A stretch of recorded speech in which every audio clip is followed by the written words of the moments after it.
A dictator betrayed, his armies crushed, his empire collapsing. Yet against all odds, he refuses to fall. From paranoia and fear to ruthless determination, this unlikely leader would turn the tide of World War II and change the fate of the world forever. But here's the question.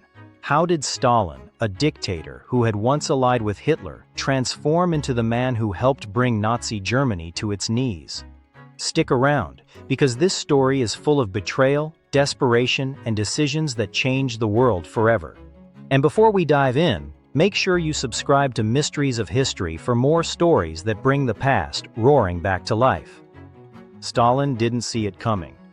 Despite signing the Molotov-Ribbentrop Pact with Hitler in 1939, a non-aggression treaty that divided Poland between them, Hitler launched Operation Barbarossa in June 1941. Millions of German troops stormed into Soviet territory. Stalin was stunned, even paralyzed, refusing to believe at first that Hitler had betrayed him. But the reality was brutal.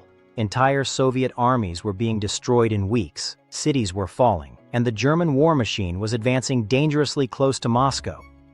The Soviet Union seemed on the verge of collapse. Here's where things take a dramatic twist.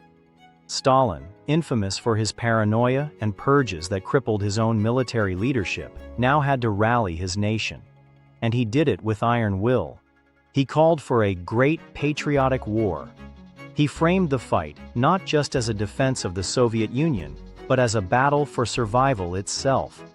Factories were uprooted and moved thousands of miles east, deep into Soviet territory, where workers churned out tanks, planes, and rifles around the clock.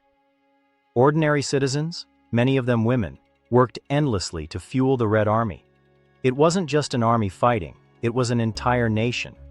And Stalin, he became the face of that resistance, cold, unyielding, but determined.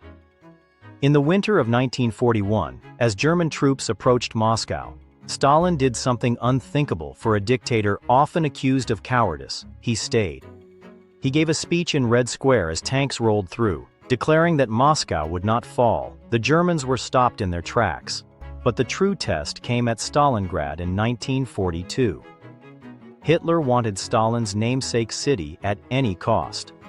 The battle turned into one of the bloodiest in history, with house-to-house combat, starvation, and unimaginable suffering. Stalin ordered his generals, not one step back. And against all odds, the Soviet army encircled and crushed the German Sixth Army. Stalingrad was the turning point, not just of the war on the Eastern Front, but of World War II itself. By 1945, Soviet forces pushed all the way to Berlin. Stalin stood beside Churchill and Roosevelt as one of the big three allies who had defeated Hitler. But victory came at a staggering cost. More than 20 million Soviet citizens were dead. Entire cities lay in ruins. And yet, Stalin emerged as one of the most powerful men on earth. His iron grip not only kept the Soviet Union intact, but also set the stage for the Cold War. So was Stalin a savior who held the line against Hitler, or a tyrant whose cruelty cost millions more lives than necessary? The answer, as with much of history, lies somewhere in between. What's certain is this: without Stalin's leadership, ruthless as it was, the map of today's world would look very, very different. If you found this story gripping, don't forget to subscribe to Mysteries of History, because the past isn't just something to study, it's something to experience.